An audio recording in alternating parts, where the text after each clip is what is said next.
ಉಪ್ಪಿನಂಗಡಿ ಸಹಕಾರಿ ವ್ಯಾವಸಾಯಿಕ ಸಂಘದ ನಿರ್ದೇಶಕ ಸದಾನಂದ ಶೆಟ್ಟಿ ಕೆಮ್ಮಾರಗುತ್ತು ನಿಧನರಾಗಿದ್ದಾರೆ. ಅವರಿಗೆ 65 ವರ್ಷ ವಯಸ್ಸಾಗಿತ್ತು.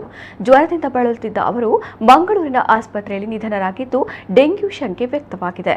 ಬಿಎಸ್ಎನ್ಎಲ್ ನಿವೃತ್ತ ಉದ್ಯೋಗಿಯಾಗಿದ್ದ ಅವರು ಪ್ರಸ್ತುತ ಕೃಷಿಕರಾಗಿದ್ದರು.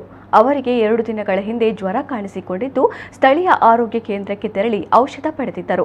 ಆದರೆ ಜ್ವರ ಉಲ್ಬಣಗೊಂಡಿದ್ದು ಪುತ್ತೂರಿನ ಖಾಸಗಿ ಆಸ್ಪತ್ರೆಗೆ ದಾಖಲಿಸಲಾಗಿತ್ತು.